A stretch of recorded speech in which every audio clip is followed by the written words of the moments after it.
Hey everybody, Mark from Rams Up here. Now, a few hours ago, we heard about the trade, and I posted a little video on it on the channel. And there are some really, really negative responses from Ram fans. And I got Ian. Ian's here to join me. No Paul Walliott today. And I have a feeling, Ian, you're kind of negative about this. How do you feel about this trade? Are you an angry Ram fan today? Am I angry? No. Am I disappointed that we ended up here? Yeah.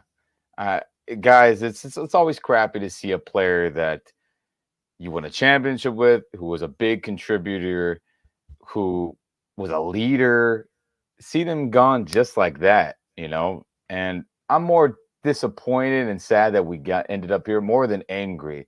Now, the reason why I am not angry is because I think the writing's been on the wall for quite some time. We've talked about it here on this podcast weeks ago when Ernest Jones was making his return to practice after sitting out some time with the knee issue flaring up.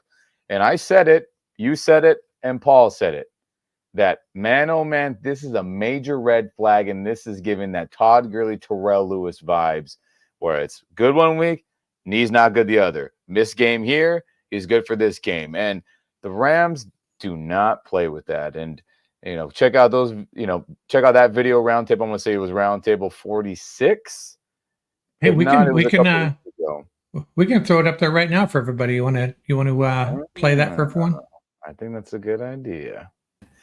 Then obviously he had 5 weeks or not 5 weeks, excuse me. He had an extra week to recover. He felt good enough, started, wrapping it, doing the special tape to it. And then by the end of the year, he had said, hey, I feel pretty solid. Then we fast forward to the end of the season. We lose to the Lions. And then he's held out of a lot of OTA offseason workout stuff because of that knee flaring up. And it's like, all right, well, better now than later. We all thought, right? We didn't take it too seriously.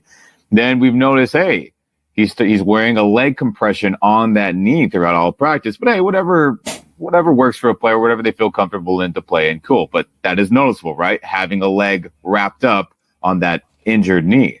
Then we fast forward to Cowboys joint practice, which we will talk about, but he performs well in that. And then the next day, Sean McVay's in one of the worst moods I've seen him since the 2022 campaign in this press conference, talking about injuries, Brennan Jackson being hurt, Bo Limmer, Moro line injuries. And then he mentions Ernest Jones, his knee. He's not practicing. He had his knee flared up again. Not good. Not good that this is a reoccurring issue. And again, I'm happy he is back. But guys, does this not smell like another Todd Gurley, Terrell Lewis situation where it's on? Hey, he's good this week. Next week, it flared up. We don't know if he's going to play or he misses games. Does it not feel like that, gentlemen? Am I wrong? Ram Nation, everybody, let me know in the comments. And gentlemen up here with me, am I wrong for feeling that way? Sincerely, because man, oh man, this is a lot of knee issues within a year's worth of football. Oh, shoot. There we go. Past tense me. Yeah, you nailed it. And I was trying to figure out, the whole knee injury thing. The Rams saying it's reoccurring, and then all of a sudden, hey, we got good news on it. I wonder if the good news on it was about when they decided they were going to try to trade him. Oh man, it feels that way, Mark. And today's press conference from Coach McVay was incredibly revealing on when they made this, organizational decision to move on from your middle linebacker, your play caller on defense, or your defensive signal caller, and your captain. So in the press conference today from McVay, he said that it was a football decision, and it was a decision that was made in the best interest of the football team. And, that's a lot of coach speak, and I get all that. And a lot of people will be like, all coaches will say that. But reporters did a good job of digging into him, and McVay was kind of getting a little irritated in this press conference today. And I get it. But he said that it is not a shocking decision based, on what the coaches feel and what he feels and what the organization feels. He feels really fantastic about the group and how they've stepped up when Ernest was not there. He said that the decision to move on Jones started in the offseason when he missed time back in the OTA period, and how Ernest was behind schedule on reps, on getting up to speed, and how everyone else stepped up very, very well. That coupled with Andrew Whitworth's tweets to the fan base, kind of debating our own fandom in the last, hour or so, saying how if a player wasn't going to start, how could you expect him to want to stick around? So Whitworth has some, I think him kind of sputtering that. I don't think he would say that without knowing, right? And he's well connected to the Rams. He knows what's going on there. He is an unofficial coach or an unofficial consultant. However, maybe he is getting some money. Who knows? But those comments by McVay, the comments on Twitter by Whitworth, and all that factors into, hey, this team is known for quite a while that they were ready to say peace out to you, Ernest Jones. And again, the knee is the reason why it happened. No one can convince me otherwise that is not it. Because if you're on the field playing, then you're probably not going to get shipped off, right, Ernest? I mean, it's crappy that the business is like this. The NFL, the not for long league, I kind of say quite frequently on here because things change drastically. I mean, gosh, 2 weeks ago, no one thought this was a possibility. But it seems like Ernest knew. It seems like his agent knew. The Rams have known for months that they were leaning this way. And McVay again said that he feels great about this group. They will not add any outside inside linebacker. He is happy with how the group has formed now that Troy Reeder and Roseboom are going to be the starters per McVay. He did say that Roseboom and Reeder will be the starters day one unless something crazy happens. So, man, oh man, Mark, they've known for months. They've known for months. There's a lot of perspectives on this, and I don't really even care what they got back in return. It's put it in the rearview mirror, move on with your young guys. They got 5 linebackers, 2 of them really exciting young players, Neal and Spades, right? And I was hoping Paul could join us and he could start working on some nicknames for us. But what I've heard about Spades, you hear some of these catchphrases that McVay likes to use. He's a grown ass man, I think was one of them. Same thing he said about Jared Verse. So you got okay, Roseboom and Reeder are the starters day one.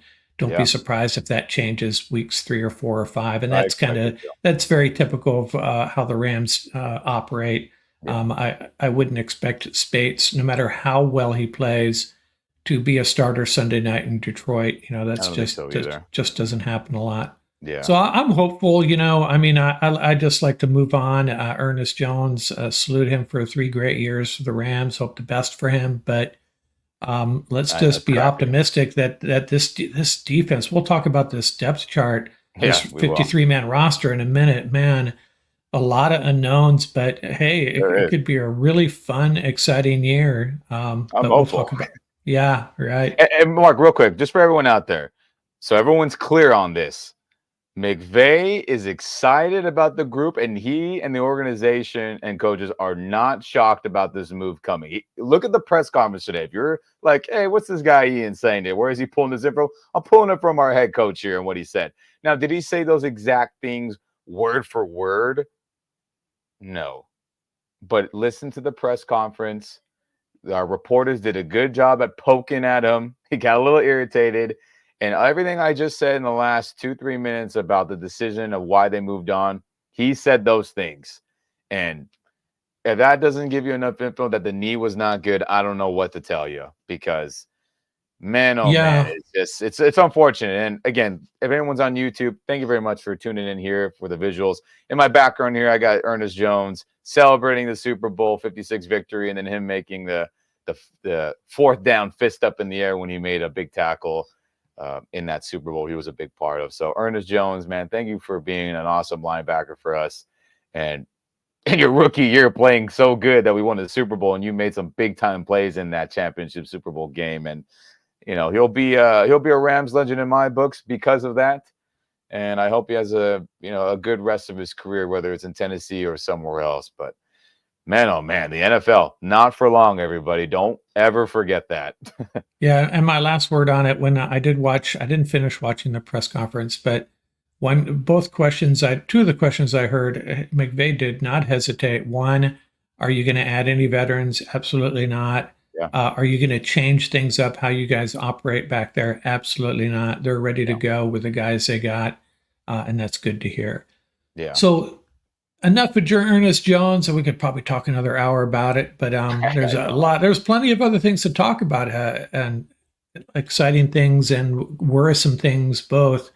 Now we injuries and suspensions. We know about Aleric. He'll be back in 2 weeks, and the other tackle. So what is it? Rob Havenstein. We're 50-50 that he'll be good to go on opening night. Is that what you're hearing? Yeah, I mean, per McVay, Rob Havenstein, it's kind of a coin flip. Like, there's a chance he misses, but there's still a chance he could. So they're going to take it day by day. And I mean, we'll find out next week how, if he's out there at all, that'll give a good indication. And then for a lark, it seems that the Rams have known for quite a while that there would possibly be a suspension, as McVay had stated in a press conference earlier this week, that they knew about his situation. And, they were hopeful that a suspension would not happen, but it ended up coming down. And to get suspended, everybody, for, the personal conduct, either the law was involved in some sorts or Alarg was doing something very stupid that was, I don't know, demoralizing the NFL or putting a bad light on them. It's one of those two things. So either way, gosh dang it, Alark. How did you get caught up in a situation like that? And it's ironic that he is also back at practice getting good reps, but he ain't going to be around for the first 2 weeks. How great is that news? So one tackle, our left tackle, will not be ready to go come Sunday Night Football. Not good. And then we have our other tackle, who's a coin flip as of today. Not good either. So, I mean, Mark, how do you feel about that? I don't feel good. Aiden Hutchinson one-on-one with some backups. I don't feel good about that. Phew. Well, I assume it's going to be Noteboom and McClendon, worst case Feels that way. scenario, and they're serviceable offensive linemen. Ugh, I think it's certainly not ideal. no, The backup, I think, it'd be Connor McDermott. I guess. I I guess. thought Yeah. I thought AJ Curry might make this roster. We'll talk Yeah. about that later when we get to the 53-man roster, but. Again, be hopeful the Rams will probably try to pound the rock against the Lions with I hope Avila so. Dotson and Jonah Jackson. Speaking of injuries, Jonah Jackson, D. Will, and Puka all look like they're good to go. So Woo! that's Thank good. God. Yeah. Our interior of our offensive line will be good to go. And Yeah. remember, we worry about those tackles. And, if you park Colby Parkinson next to one of those guys, that's going to help a little bit, right? And I our, think our so. I think and so our for sure, and our Mark. running backs know how to block, and our wide receivers know how to block. So again, I always try to look at the upside. I try to be optimistic. That's But good. Detroit's a Good. good team, though. Detroit's a good football team, so They not are. ideal, but it'll Not be not nice. ideal. Not ideal. And Mark, real quick, the reason why I'm a little like about the tackle situation going to week one is because we had a fully healthy O line going into that playoff game. And, both our rosters haven't changed extremely dramatically, at least on offense and then their defense. I mean, their secondary has changed, but at least trench warfare, O line, their front seven, D line, linebackers hasn't changed too dramatically. But Stafford got hit a ton with our starting unit out there fully healthy. And I'm nervous, man. I'm nervous about that game, and we'll see how the week progresses of practice, and when the bullets start flying, like people like to say, and when the pads, are thunder and lightning, what some players like to say, when hitting starts going on in a real game, we'll find out how things are going to go in that game pretty fast. But I'm worried about it. I am. Well, I am. every game is important, but I always look at it this way. Road games against really good football teams, you can afford to lose those and still have a very successful season. So True. they get a loss in Detroit. It's not end of the world.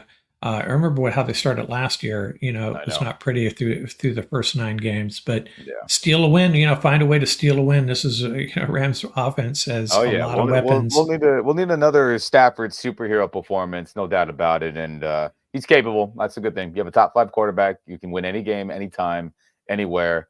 Fourth quarter, late in the game where you think you're out. I mean, Stafford's got the most comebacks of any player currently in the NFL. As a quarterback. So we got the guy to do it. But Yeah, and yeah, I think man, he has revenge on mind about I how hope that so. game went.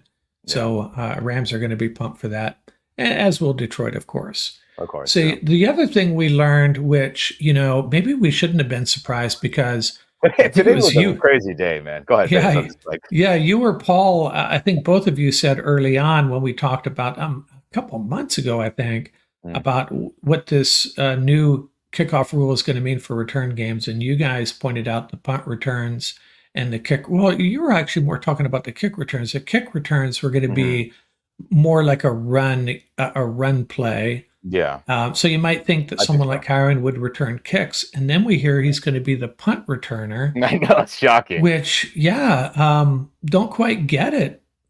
I know it's today was a rough day for a lot of our fan base, hasn't it been? You get the Yeah, Ernest news, or the week of bad news on that. Kyron being a punt returner with his unfortunate injury history of his own. Let's just be honest about his. We've talked about it on this pod as well. He's missed significant time. His first 2 years in the league. This is now year 3 for him. So it's like, hey, why do you want a guy who's had lower leg injuries or just injuries in general returning punts where you can get smacked around?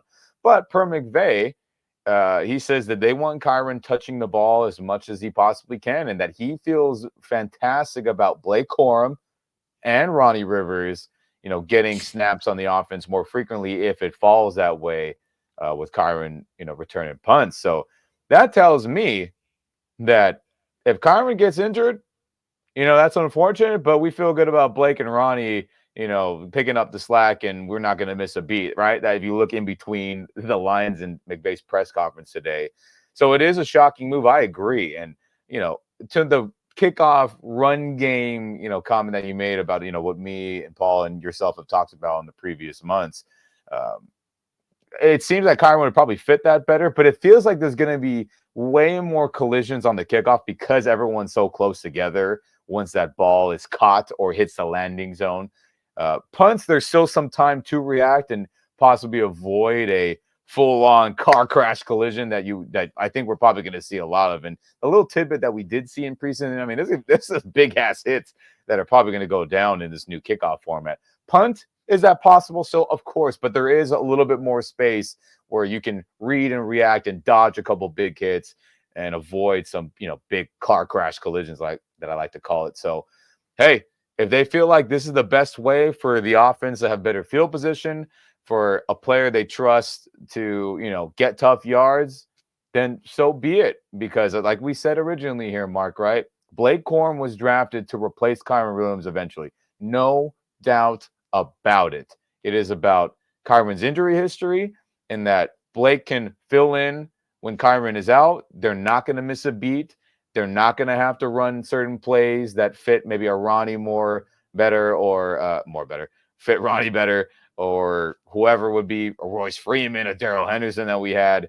So, hey, it just shows me that Blake Corum's done a fantastic job. And it's like, all right, Kyron, if you get banged up, sucks. We wish you were here, but Blake Corum will do your job just fine.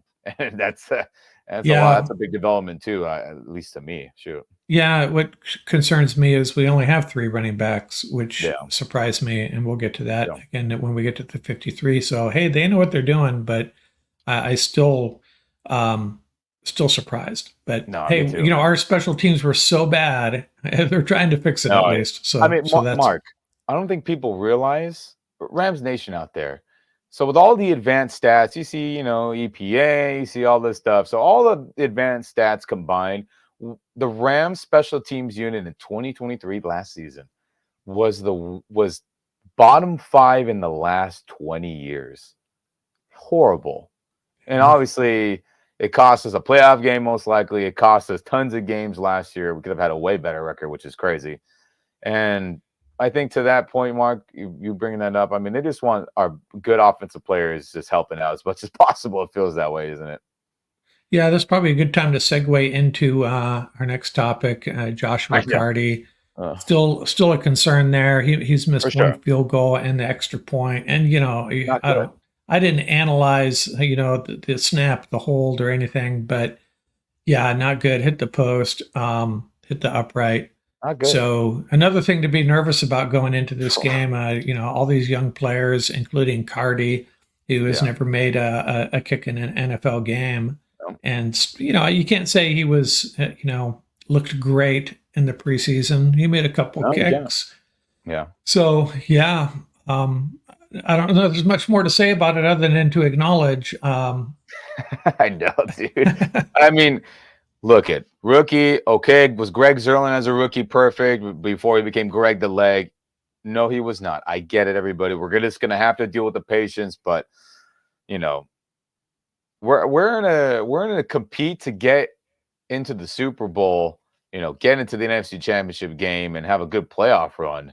That is the mold of this roster. Now, you could argue that sending Ernest Jones away, are we really trying to do that? Well, based off McVay's comments, they don't feel that way, and based off the positivity McVay has said about Cardi, even though he's missed those kicks, I get it, coach. It's always good to you know, infuse positivity in your players when things aren't going right, right? I'm sure Brian Flores wishes he did that with Tua, not to take a shot at them, but so I get McVay's positivity, even for Cardi's mishaps. But as a fan, not good.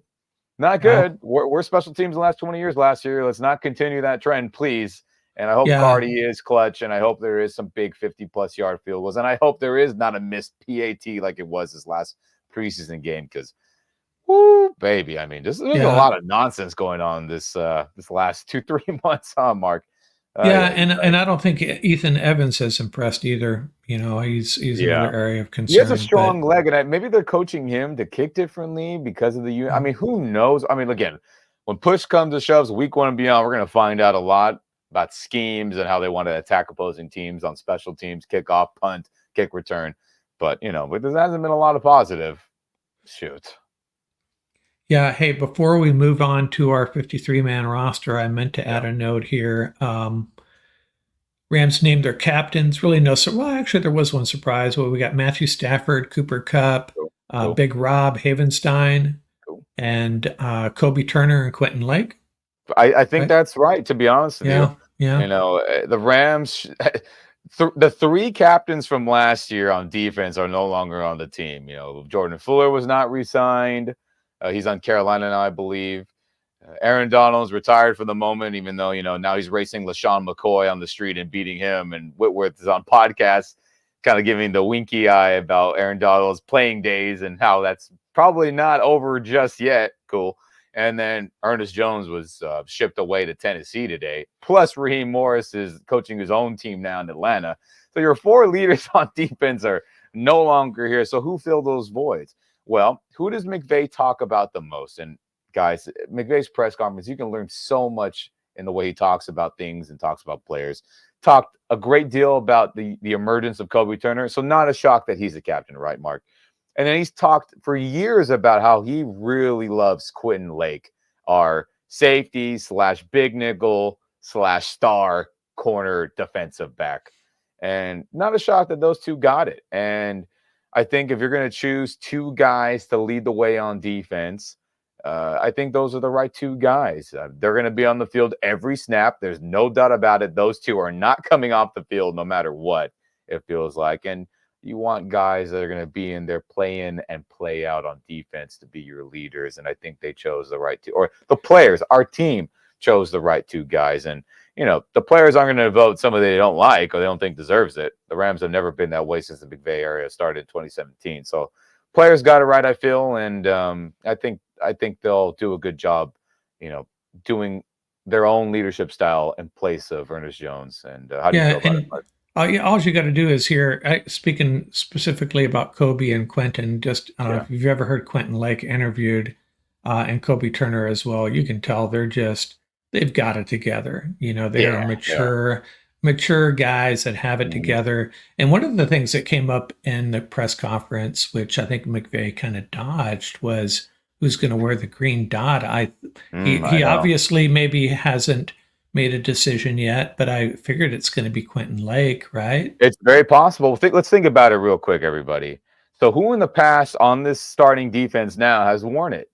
Troy Reader has worn it during the Super Bowl season, so he has experience. John Johnson, when he was a part of the number 1 defense in 2020, he has worn it for an entire year. Roseboom has worn it on and off preseason and regular season in the past. Who else has worn it? I think those 3. I think that might be it. I'm trying to think. Sorry, everybody. I'm blanking. I'm thinking in real time here. But if Quentin Lake is on the field all the time and they want a captain to have it, he's a for sure candidate.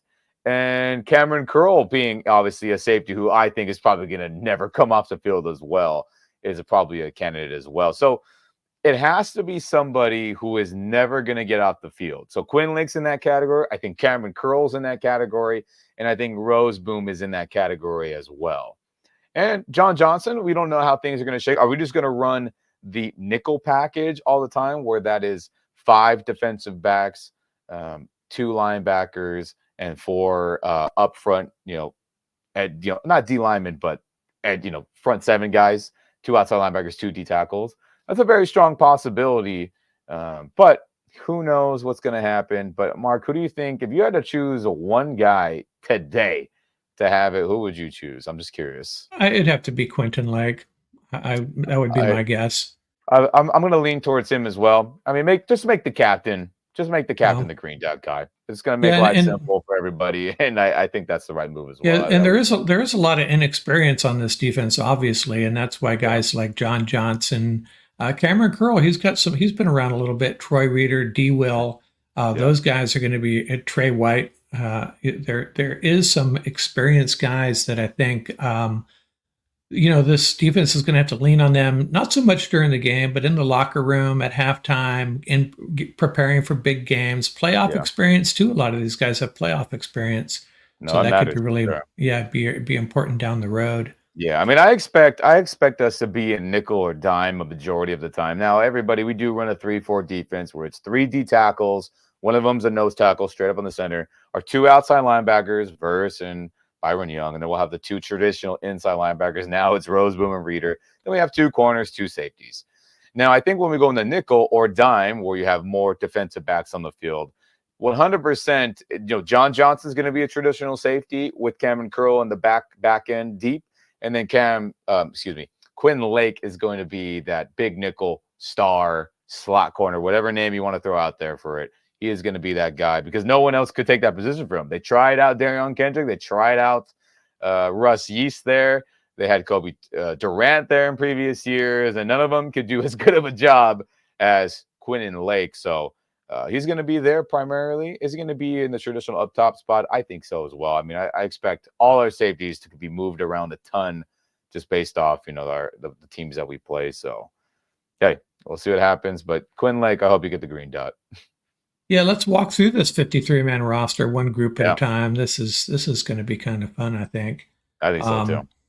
And so what we have here, 3 position groups on this first slide, and the green is for the rookies. And there's a lot of them, and no really surprises here. I know Paul especially is not thrilled about Stetson Bennett being the backup. Me either. And last week I said real quick, Mark, I said the Rams would be crazy to do it, and I still think they're crazy. How could you have Stetson? Let's just start there, please. Matthew Stafford, all-pro level quarterback, top 5 quarterback in the league. Shocker. All right. Stetson Bennett, QB2, Mark. What are we doing? And Les Snead said on the broadcast of this last preseason game how it would be such a hard time to get a new quarterback to come in and learn the system. And that all makes sense. Okay, I get it, Les Snead. But I don't care. Stetson knows the system pretty well and is still screwing up. Is that any better? I mean, look, I have no personal qualm against Stetson. I'm looking at this from a purely football perspective. The film don't lie. It's been bad. It hasn't been good. I feel terrible about him being our backup. He needs way more development. And again, this is only for 2 weeks, but even for these 2 weeks, not good. I mean, there's a lot of quarterbacks that are going to be available who I think are way more talented and have won games as starters in the NFL. And to have Stetson be the backup at this point, I'm totally against it. And McVay and co, like I said last week, they're crazy for that. They're crazy for this decision. What about you, Mark Shoes? Well, who knows? I mean, it's a calculated risk, 2 games. Keep Matthew Stafford upright, get through it. I understand the thought process, not wanting to bring another guy in, but the question, my question is really what happens week 3 when they bring Jimmy G back. Do they try to sneak? They're not going to sneak anyone anywhere. Can they do they hope that Bennett can make it to the practice squad, or is the Stetson Bennett?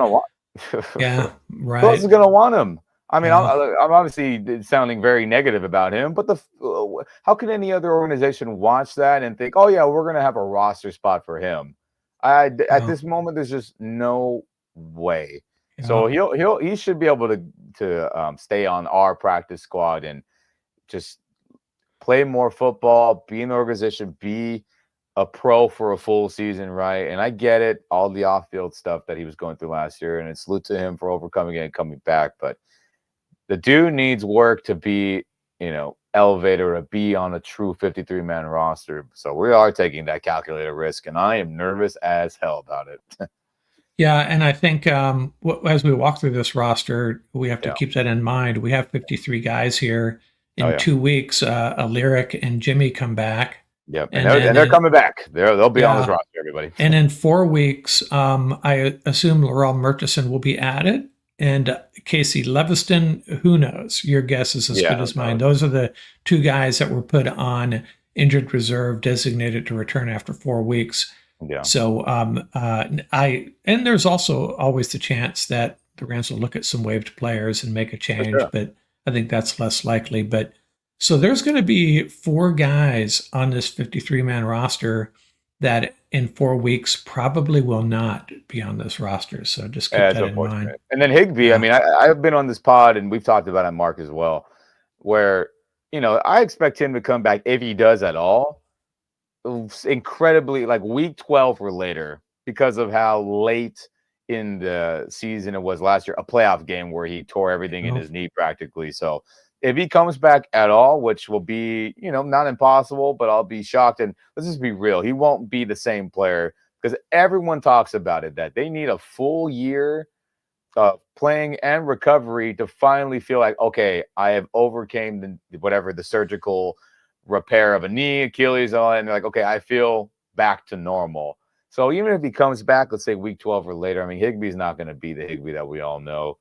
So if he does come back, I expect Hunter Long to get bounced. I mean, do you feel the same way, Mark? And I mean, who knows how things shake up by then? I mean, by then yeah. the roster might be completely different, but I can't say anything about Hunter Long because there over the past month, every time I've mentioned that Hunter Long might not make this roster, there's one gentleman that just reams me on the YouTube channel for doubting Hunter Long's ability, I mean, and well, and he's he hasn't been yeah. crazy good or anything. So I mean, you're not wrong for thinking that. Yeah, I just thought that Forrestal or the other tight end Kalanick, Yeah, they look good. They did, and Paul pointed it out. I thought one of them might bump Long off this roster, but I was wrong. yeah, So I would think so, but if I had my way, I don't know. I have no idea where Tyler Higbee is in his rehab. yeah. Who Just knows? take the whole freaking year off. Just I mean, yeah, get 100% and come back strong. And that's assuming that Colby Parkinson and Davis Allen and Long do a decent job here. I have high hopes for Parkinson. Now, if our tight ends struggle, maybe I'll change my tune on that. of course, yeah, But yeah, I think Hunter Long would be the first guy to go. That's just kind of common sense there. But who knows what the Rams are thinking? And yeah. like I said, the big surprise here is to me 3 running backs. But Me too. pretty good running back room, and I'm I like sure it. I suspect Zach Evans will end up on the practice squad. We're all surprised Boston Scott got cut Oh a yeah, few days ago. me too. I had him penciled in, so that was one I got wrong. But Me too. I mean, yeah, Mark, we talked a little bit earlier about the Kyron's new punt return duties and how that factors in how they feel about Blake and Ronnie subbing in. But I really thought Boston would have some type of role on the kickoff because of his return ability that he was really good at with his time in Philly. But I mean, he was banged up this last week, and the Rams just don't want to mess around with injured people anymore. Right, the corner that was formerly, I'm blanking on his name right now. The corner we signed once Darion went down and Darius went down. Jerry Jacobs. Jacobs, yes, that's correct. And we were like, oh, he's got familiar with Pleasant, and then he gets injured, and they were like, see you later, And the Rams just do not want to deal with unless you're one of McVay's guys, right? And usually that's kind of off. That's more offensive players. if you're injured and you're not going to be around for a while, if there's injury concerns, they're gonna send you away or release you or not want you. So Well, I think that's what happened. I think that's what happened with Boston, right? Banged up in that week leading up to the last preseason game. He obviously didn't get any action really at all. It was a Zach Evans show, and they were like, you know what, we're not going to deal with it. So now he's on the Steelers practice squad. Boston Scott is, and that helps for him. And I know you did too, but it just shows you that the Rams are savage. They do not care, man. Whoever has the Giants on their schedule needs to sign Boston Scott, because I don't know if you saw that his stats against the Giants are incredible.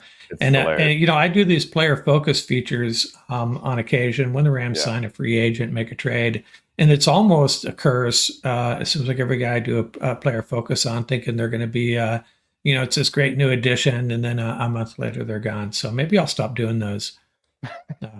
That's good content, man. I mean, the not for long league, you never know, Mark. Right. So it's all good. Yeah. Hey, let's move on to the wide receivers, and no surprises here, except for the fact that Xavier Smith didn't make it. Yeah. We all thought that he was out there so much. We should have known what that meant, but he was getting it done, Yeah. And to your point, Mark, about him being out there, like, oh, if you're playing in the third preseason game, then it shouldn't be a worry. I get that, but just based off the numbers, it's like, okay, I mean, Nakua, Kupp, and Robinson are the starting trio who are going to be on the field 90% of the time. And then you need Atwell, who's going to rotate in to be a deep, big play guy deep. So we know he didn't play at all. And then Whittington showed out in the first couple of games, so we thought he was a lock. And then Tyler Johnson has playoff experience catching passes from Brady, and we know that he's a solid player to have on your roster in the receiver room.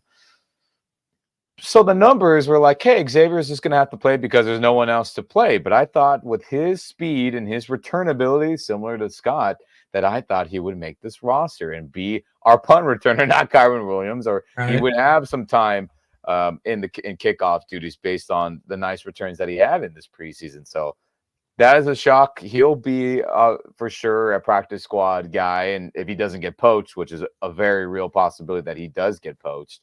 But I am shocked based on everything I just said. I mean, I know Paul. Shout out to you, Paul, when you listen to this later. I know you want him on this roster really bad, and we agree. We all agree on all that, and that was disappointing to see that he was not going to be here. To contribute now. By the way, disclaimer here on all these position groups. I just threw. I don't mean this to be representative of a depth chart, X, Y, Z receivers or any of that. It's just that the starters on the top, the backups underneath, and Whittington. It may be a long-term project. I mean, we get so excited about these rookie receivers sometimes, but then you got guys like Nakua that come along. Yeah. If Whittington gets his opportunity, I fully expect him to be an impact player. It's all about opportunity. Yeah, to that point, Mark, I mean, Robinson's on a one-year deal. Unless he has like a 900-yard season or something as a third receiver, which is very possible. He's got a lot of talent. I mean, they're probably going to move on from him, and Whittington will be stepping in. But, everyone's future is up in jeopardy. Let's just be real about this receiver room. Atwell's on the final year of his deal, excuse me. Kupp has some years left, but the Rams can 100% get out of his deal and not owe a ton of money to him, cap-wise or real money, if he has another injury-plagued season where he's not 100% or he misses games. Tyler Johnson's on, this is his final year as a Ram as of today. Robinson, like I said, one-year deal. So it's just Nakua and Whittington are guaranteed for the future. Yeah, right. And I expect Whittington to play this year, based on all the reports from our great reporters, Gary, Jordan, Adam, and whoever else I'm forgetting. Thank you, everybody. That, Jordan was getting obviously first team reps with Nakua being out, but he was being featured a lot in jet sweep stuff, blocking. He had been a good blocker based on reports. So, I mean, he's going to rotate in and I think he'll do well if he does have to play. So I think everybody in this, graphic you have nicely put here, Mark, I think they're all going to get some time in some way, shape, or fashion. I know maybe Tyler might be the odd man out in that, but I think top three guys, no doubt. Atwell, no doubt about it. And I would put money on Whittington getting some snaps in the run game, whether him getting the ball on a jet sweep or him blocking or any other crossing route, which get the ball in his hands and let him run, because he's got some speed to him and some Yeah, toughness. and they could go with some four wide. It was certainly, absolutely going to go with some four wide receiver That'd be sets. cool to see. That'd be cool to Yeah, see. I like that. offensive line, and so we got some issues here. Alaric Jackson is not on this slide. Yeah, Casey Leviston, the seventh round draft pick, is on IR, designated for return. yeah, Connor McDermott makes it over AJ Curry. That surprised me, but hey, who knows? I don't have eyes on those scrimmages and the joint yeah, practices and such, and that's probably where they made that decision. yeah, And hey, Logan Brass and Bo Limmer, both on this roster, kind of cool. And yeah. Warren McClendon, like we already discussed, could end up starting week one. I know. So we got 9 guys, and this is Yeah, a group. When a lyric comes back, someone's going to get cut, feels that almost for way. Yeah, sure, right? Yeah. yeah. But And, the and I, interior is great. Yeah, I mean, look at Avila at center. They were messing around this past week of Limmer taking first team stats. So we talked about it on last week's roundtable. Hell, that was a good idea. You got to practice the break glass scenario, right? If more linemen aren't ready or more linemen go down, have Avila go back to guard where he's proven to be good at. Have Bo Limmer, who has done well according to all reports, as a backup. Or a lot of other teams' fan bases were mad that we snagged him because they thought Limmer is a starting level center. And based on his play, he's shown to prove that. So we have a good backup. Happy about that. But good to hear that Jonah Jackson is going to be hopefully ready to go for week one. Kevin Dotson, hopefully he continues to be one of the best guards in the NFL and continues his good play. Havenstein, like we talked about earlier, coin flip. Hopefully he's back. Note boom, the ultimate sixth man. We're happy that we kept him, even though it's crazy that we paid him to be the future left tackle and then he got beat up by a Lark. But he's getting paid a lot of money and his cap hit is a lot. So he better play well, and I hope he does come week one. And talking about Bruss and McDermott maybe being like shockers over some other guys. Per McVay today in his press conference, he said it's not anything that Connor, it's not anything that AJ or others didn't do or Zach Thomas didn't do. It was that McDermott and Bruss were just better than those two guys, and it's as simple as that. So it's a shocker to us, but to the coaching staff, they said no, they performed better than the other guys. So here they are, Mark. I mean, good for them. Yeah. I'm happy that Bruss is no longer a complete failure as a third round pick where we had people jumping into the pool. Never forget that, Rams Nation. We had people jumping in the pool for him, and it was a disaster. So not to drag him down or be negative about it, but it's good that he has made significant progress, and now that he is at least on the legit roster as a backup, and maybe one day he'll be good enough to start. Hopefully we'll see what happens. Probably not with the money we invested in the 2 guard spots, but it's good to see. And then McDermott, shout out to him. I tipped my imaginary invisible cap to him for outperforming some other guys that we thought were going to be on this roster. I mean, shoot. Yeah, and McDermott has some experience too. He's been around a while. Yeah. He has started in the NFL. Valuable. And I made an argument, months ago when people wanted us to move on from No Boom, and I said, we need to keep guys like that. I'm still traumatized from whatever year that was, where we had 13 The different 22 offensive linemen. campaign. Yeah, no Yeah. bueno. And but if you think about it, I know I'm more optimistic, I think, than you and Paul are. But with you throw Alaric Jackson into this mix, we have a pretty deep group of offensive linemen. Probably not a single Pro Bowler, although you can make an argument for Dotson, but some pretty darn good players. So I'm happy about where Yeah. we're at with her. I mean, But week one kind of sucks, but overall, it's a pretty good group. Yeah, and the silver lining with all the injury chaos these last couple of months is that No Boom has gotten a lot more reps than he normally would at left tackle or right tackle. I've heard he practices as well. McClendon has got a ton of reps and has improved dramatically, according to reports and coaches, about his time filling in for Havenstein and or Alaric. So it's not like, oh no, Alaric got suspended out of nowhere and he practiced all offseason. It's not like, oh no, Havenstein had an ankle injury, the week of the Sunday night football game against the Lions. At least at the bare minimum, No Boom, McClendon were getting really valuable practice time at the facility, and then we're getting joint practice reps with the first team against other teams. Very, very valuable. And I'm happy that happened, but I'm still worried about Aiden Hutchinson kicking their ass. Let's be honest. We'll see what happens. Let's move on to the edge here. And we kind of saw this coming. There's the five guys, couple late cuts. And I think Brennan Jackson finally getting onto the field is what ended basically O'Shawn Mathis' time with the Rams, although he could very well end up on the practice squad. I think so. But I'm again another group that I'm really hopeful for. We got to see Young and Verse do it together on the field. Oh, but, a lot of upside here, huh? I think so. I mean, I've been talking about it for weeks since the joint practices have been kicking off. A month or so ago now that we're going to, which is crazy. All reports from opposing reporters, our own Rams reporters, Jared Verse and Byron Young have been kicking ass all offseason. Our own practices against ourselves every day at the facility. Joint practices, they've been wreaking havoc against, the Texan starters, the Cowboy starters twice, and the Charger starters. That's great news. And we're going to need it. Obviously, Aaron Donald is not around anymore. But last year we were frustrated about the lack of sack production from the edge. And, Byron Young being a rookie player and him being, inexperienced. But he had 9 sacks. That's a pretty good year. And we expect a lot from our first-round pick, Jared Verse. And again, based off joint practice work, based off our own practices, they have been fantastic. I expect a lot from this duo, Mark and Rams Nation. I expect a lot of good play from them.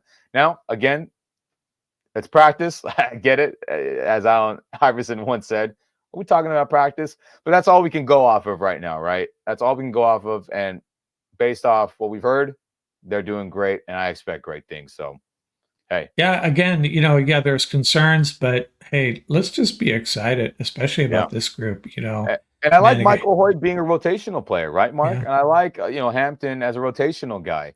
I think that's perfect. And, Hoyt's obviously starting caliber, as he proved last year. Now, is it like the ideal starter that you want because he's a bigger dude and all that? And, we don't want him dropping into coverage because that's just not his forte. Like, duh. That's why it was frustrating to see that all last year. And I hope that's really not a whole lot we see from Jared Verse or Young either. It's going to happen because they are outside linebackers, and there's going to be moments where they do drop into coverage. That's fine, but not as often as we saw them do it last year. And I think Shula will understand that and let number 0 and number 8, who I think we're probably going to mix up sometimes when we're watching the game at home or at a bar or in person, because a 0 and an 8 from far away, that's going to look the same. They're both jacked up outside linebackers that are, we're going to confuse them, which is fine. But I hope to see a 0 or an 8 in the backfield of opposing offenses a ton. And I think we'll see that. Yeah. And just consider how young this group is too. And that's another, I talked about the veterans and some veterans with playoff experience that are going to be key. And I didn't mention Michael Hoyt. I should have. And he's going to be really important with this young group. I think so, yeah. That's a pretty young group, but a lot of potential there. And really no surprises. Keir Thomas and Zach Van Valkenburg, maybe both of them end up on the practice squad, and maybe O'Shawn Mathis as well. So the defensive line, we got 2 more rookies, and then we got Kobe Turner and Bobby Brown. Tyler Davis, hopefully he can help in the interior there. I think that's where he's going to play. Paul kind of thinks he could end up playing outside a little bit, 3 technique or whatever. It's possible. And then Mr. Irrelevant, Braden Fisk, another guy with tons of upside. Yep. And Corey Durden, I don't know what the Rams are going to do here when Laurel Murchison comes back. Maybe it'll depend on how Durden plays. I know he had Durden had a pretty good preseason, I think. And maybe the Rams add a defensive lineman, subtract a linebacker. There's a lot of ways it could go here. But this is probably the group that, even though, Fisk and Turner, I'm really excited about them, and Tyler Davis as well. It may be, to me, I don't want to be over dramatic, but I'm a little concerned about this group being able to hold up over a 60-minute game against some of these rushing attacks. Yeah. But this Fisk and Turner, that we know it. Well, we don't know. We're hopeful. What we're hearing about Fisk is all good. We got to see it on the Oh yeah. field, and we know Kobe Turner is pretty darn good. Yeah, I mean, just like Verse and Young, I mean, Fisk has been in that category of guys who have just been kicking ass all off season and all leading into the season. Practice, the facility, joint practice. He's one of those guys you can throw in that category of we expect a lot and good. A lot of capital was spent on him, and we expect big things. And that he's going to be one of the starting, three technique defensive tackles. Kobe Turner should have been defensive rookie of the year. I expect good things for him to continue and for him to grow. Now a captain, good for him. Not a shocker. And Bobby Brown. Now we've talked about in this pod, he needs to be available. And when he is available, his impact of play needs to increase. What I mean by that is that we appreciate his run stuffing ability, but can you make a difference when it is a pass play when we are in our 3-4 defense? So everyone real quick, our base 3-4 defense would be these three right here in the middle. Bobby Brown to the nose, Braden Fisk and Kobe Turner as D tackles, and then we have Byron Young and Jared Verse as the outside linebackers. So when teams say, oh, you're in your base 3-4 defense, like you're trying to stop the run maybe, and they throw on us, can Bobby Brown be effective trying to get after the quarterback? And he has shown an ability that lacks in that department, where Tyler Davis, from his time at Clemson and his action in the preseason, is showing that he is more shifty, he is more nimble in getting past offensive linemen and getting to the quarterback.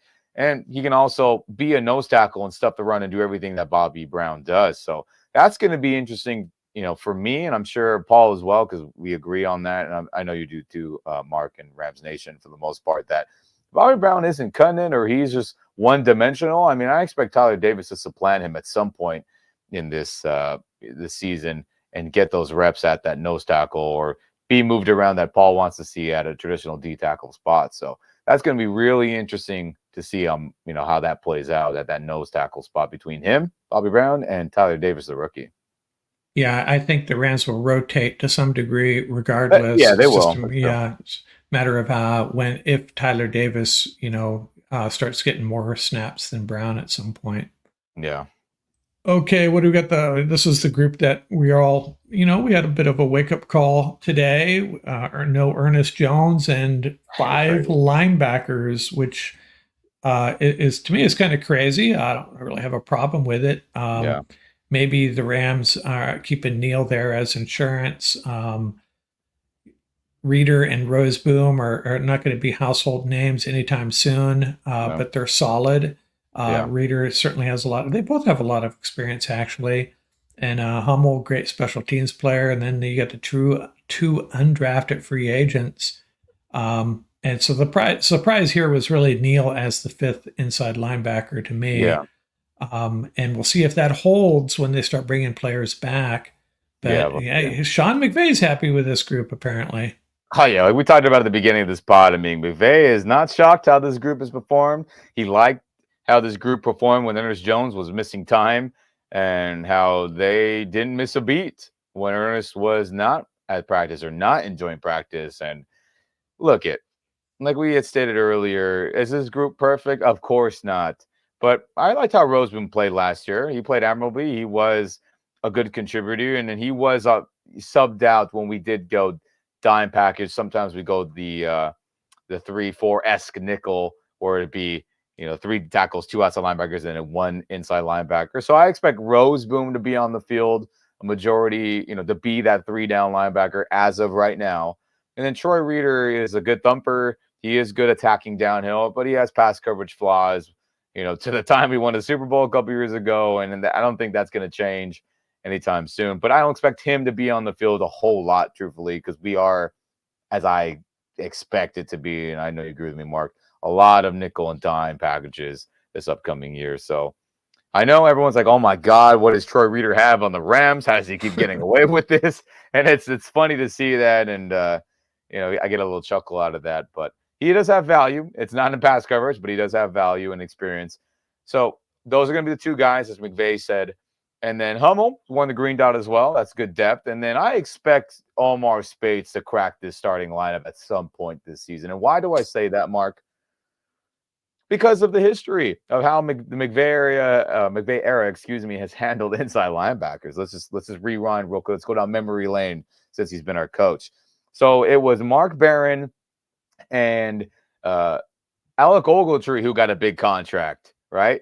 He played through 2017, and then what did the Rams do? Hey, we have this undrafted guy named Corey Littleton who we think is just as good as you. So see you later, Alec Ogletree.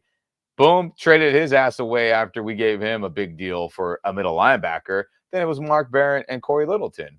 And everyone was like, oh, wow, Corey Littleton's actually kind of better than Ogletree. And then we rode with that up, into a Super Bowl loss, unfortunately, against the Patriots, where, Corey Littleton and that defense did a good job. That was good enough to win that game. And I don't mean to bring up painful memories, but he was a serviceable, good inside linebacker. Then we go to 2019, pretty much the same group. Solid. We don't make the playoffs. Things change. And then it was Corey Littleton's like, hey, I've been a good inside linebacker. Where is my contract? And the Rams were like, hey, we have this guy named Micah Kaiser, and we also traded for an inside linebacker named Kenny Young from the Ravens. If you remember where we sent away Marcus Peters, we got Kenny Young in return. We're like, hey, we think those guys are just as good as you. See you later. Enjoy your time as a Raider. He signed a big contract. Things didn't work out. Shocker. Then we go into the 2020 season. See you later, Mark Barron as well. Micah Kaiser, Kenny Young is the group. Then Kenny Young gets hurt. Micah Kaiser gets hurt. And then it's Troy Reeder cracks the lineup. And Kenny Young is playing really good as well for that number one defense in the entire NFL. Then what happens? 2021 comes, rolling around. We draft Ernest Jones. Kenny Young is playing fantastic, with Trayvon Howard and whoever else. And then Kenny Young gets shipped away to Denver after EA was having a good start to his season. And the Rams are like, hey, we have this guy we dropped in the third round named Ernest Jones, who we think's just as good as you, and we don't have to pay as much as you.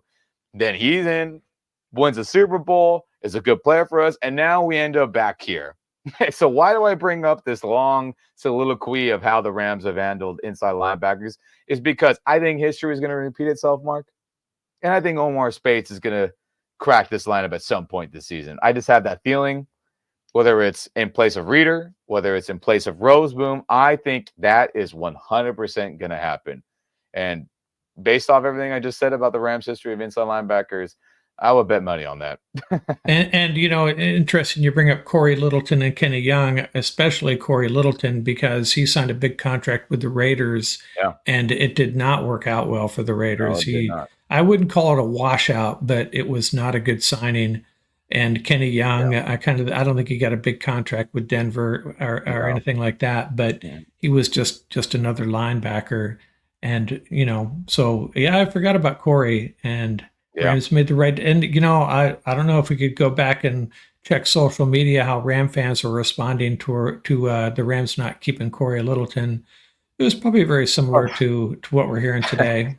All three of those guys who were playing good for us that got sent away or didn't get re-signed, the exact reaction with Ernest was on that similar level. Now, Ernest is better than all three of those guys by, I think, a wide margin, just based on the film and everything we've seen from Ernest. And I know you agree as well, Mark, and I'm sure Rams Nation agrees with that point. But the Rams have done this over and over and over again, and every time it ended up working out, which is kind of crazy. So I get it, Rams Nation. It sucks that Ernest is gone. I know you don't want to see Troy Reeder and Roseboom as your week one starters. And again, I do think Omar's going to crack in there eventually. But the Rams have done this, and it has worked out every time since McVay has been our head coach. It's really crazy, and that's just how it is, man. And I would think, just a guess here, and I hate to burst any player's bubble, not that they're going to care what I think, but I suspect that in 4 weeks we'll have 4 inside linebackers rather than 5. That's just my guess, though. Feels that way. Feels that way. I don't know who it might be. If we took a vote among Ram fans, I have a feeling who they might elect or expelling from this roster. Yeah. Okay. Now, just so everyone's aware, cornerback safety, the safe way of presenting this is defensive backs, because some of these guys are all over the place. I have I have Quentin Lake listed here. It could very easily be listed as a safety, but so please Yeah, bear with it. Just 11 defensive backs, 6 cornerbacks, 5 yeah. safeties. You could flip it. Trey Tomlinson goes to IR. We And that's already lost. unfortunate, man. That's Yeah, unfortunate. And right. everyone out there, he's not on the IR that's designated to return at some point. He's on the IR where they're shutting him down for the whole year. And that sucks for him, man, because the hype around his college play at TCU, he was a fantastic corner. He won the best corner in the nation award, and we had high hopes for him. And it just hasn't worked out. And I don't know what injury he's had. Uh, Probably going on for a while now, because you don't just go to IR randomly the week of the season, or leading up to the season, the weeks going into it. So that sucks for him, for his development to get better. And what a bummer. And then obviously Darion Kendrick is out for the year, most likely with his torn ACL. So we're pretty thin here, but if Darius Williams plays to his Super Bowl level season, then we have a Pro Bowl level corner. If he plays to his Jacksonville Jaguars level, then we have a Pro Bowl All-Pro level corner. And then if Trey Davis-White is anywhere close to his All-Pro, what a bargain that was for $9-10 million as well. So I feel good about the starters. I feel good about Kobe Durant filling in. But if any of those guys go down, then we're holding our breath if something else happens, right? I mean, shoot. Yeah, Woods Wallace, who knows? Yeah, They who knows performed on well in them? camp. Yeah, They'll probably mostly be special teams guys. And then yeah, for sure. the late cuts. I thought Cam Lampkin had a real shot at making this roster. Me too. Sean Jolly seems like he's been around forever. Yeah. And one or both of those guys could end up on the practice squad. And Darion Kendrick, he's going to come back. He was really making strides, and I think we're going to hear from him next year. And then the safety group, kind of a continuation. Jalen McCullough is a guy that really stood out all preseason. And the other 4, I had a sneaky feeling that Yeast might lose a spot on this roster. I have no. Yeah, there was I that. have. There was that chance for sure. Yeah, I don't have any data or anything I can point to that led me to that conclusion. Just the hype I was hearing about some of these other guys. Yeah. I didn't think they'd keep 11 defensive backs, so that may have saved him, may have saved Woods and Wallace as well. But John Johnson, he's a solid safety, reliable, knows the defense, can wear the green dot if you need him. Curl, everybody's saying that he has been lights out so far. And Kinchin's a lot of promise there. And then McCullough and these 2 young guys. So I feel good about this group. Jason Taylor and Tanner Engel, I think, were the late cuts. Yeah. Kind of saw it coming with Taylor. Engel's played well. He's for 2 years now in the preseason. I think he's played well. Yeah. Just a numbers game. How do you feel about the safeties here? How do you feel about this group? I feel good about it. Yeah, I feel very good about it, Mark. And Cam Curl, same thing like the other players we highlighted. He's been kicking ass. John Johnson's been a green dot wearer. He continues to be okay taking vet minimums to be a starter or get playing time. Great to have him back, of course. Russ Yeast, the former starter last year, so he has tons of experience, who I thought played really well at the dime linebacker spot, which is really nice as well. So anyone out there, that is when you sub out a Troy Reader and you put a safety in that position. So I think he'll do well there. And then Cameron Kitchens, for all reports, has really improved and has really made a name for himself as a rookie. So don't be shocked if he, starts at some point over maybe a John Johnson, towards some part of the season. So I feel good about it, Mark. I mean, hey, that's great news. We got to make ourselves feel a little bit better now that that Ernest Jones is no longer here. We gotta be like, okay, who could be a good player in place of that, or who can make up for that if someone's got to come in or not. And I feel good about the secondary and who would be out there and the depth of the safety room for sure. Yeah, feel the same. We know who our special teamers are: Ward, Evans, and Cardi. I think Ward's an excellent long snapper. The other 2, they have some proven to do in my mind. And then we already talked about Kyron returning punts. Tutu returning kickoffs. I think we've known that since Tutu announced it during that podcast a couple of months ago, right? Yeah, I know that there was obviously like the Boston Scott, Xavier Worthy that we were holding out. Like, hey, maybe they can be valuable there. But Tutu talked in the third person, proclaimed himself to be the return man, and I think that's good. He's got incredible speed, and I hope he breaks some big runs and scores some touchdowns for us because we will need it desperately on Oh, that side of the ball or that phase of football. I have another slide here that just interesting things about this team. 5 Yeah, inside linebackers. We already talked about that. yeah. 5 undrafted free agents, The youth movement, 2024 undrafted free agents, all on defense. That's crazy. who would have guessed? I think that I wonder how often that happens. It must be pretty rare. I think so too. Tutu, yeah, Tutu Atwell, Bobby Brown, the only players now left from the 2021 draft. Yeah, Uh, crazy, dude. yeah, we have 14 rookies, 9 draft picks. We had 10 draft picks. The only draft pick not on this roster right now is Casey Leviston. So this number could tick up if Yeah, he gets added to the 53. he will. I And then think. and then we have 25 players with 1 year or less experience. Pretty So crazy. crazy. Yeah, and I have Oh, six total undrafted free agents. That's including Corey Durden, who was I think he bounced around a little bit last year before the Rams latched onto him. So pretty man, crazy day. What was if you were going to say? I mean, obviously the biggest surprise of the day was the Ernest Jones trade. As far as the yeah. 53-man roster, what was the biggest surprise to you? Good question. I would say the Xavier not making it in the wide receiver room. Like we had talked about earlier, the kick return, punt return ability I thought was going to be incredibly valuable and is what got him to crack in to this 53-man roster. So definitely him. That was very surprising. To my most surprising for sure. Yeah, I thought Neil was a guy that, Paul had talked him up a little bit, and he wasn't really on my radar. And just doing the numbers, they're not going to carry 5 linebackers. There's no way. And if they had kept Ernest Jones, maybe that's kind of the what Sean McVay is telling us. We needed to make room for some of these guys, but 5 linebackers, one of them being Neal, and that's not counting Ernest Jones. That's pretty incredible. If you had told me that this morning, I would have said, hey, I think you need to look at this roster one more time and do Yeah. some number crunching. How are you going to carry 5 inside linebackers? But yeah, good stuff. So I don't know, overall, this time of year, I'm always just super optimistic. I stayed optimistic during the Jeff Fisher years, actually.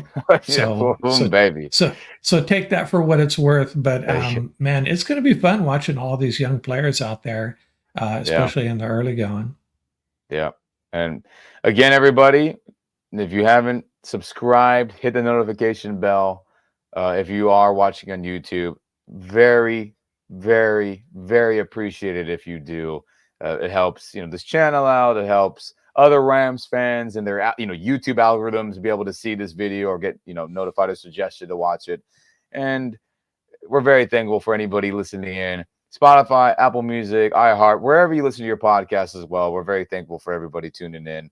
And man, oh man, buckle your seatbelt. It's been a crazy off season.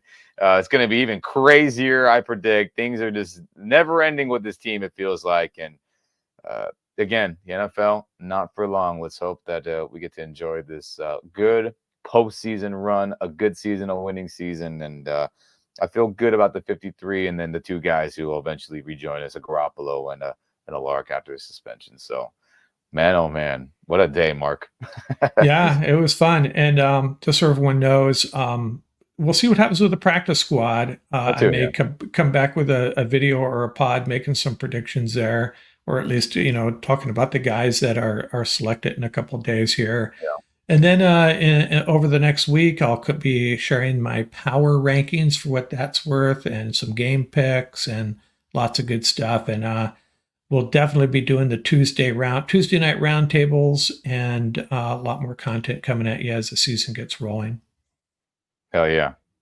Yeah, thanks a lot, Ian. That was fun. A lot of good stuff. We'll get So Paul good. back next week. Paul will easily add an extra half hour to our discussion. He always has some good insights. And Uh, hey, Paul, if you watch this, you have your assignment. We need some nicknames for some of these rookies. There's a lot of them. yep, there is, man. And again, thank you, Ram Nation. And oh man, just be as calm as you can, be as rational as you can, and in McSneed we trust. Sean McVay, less need. I'm with you on that. Okay, Ian. Thanks a lot, man. Out here.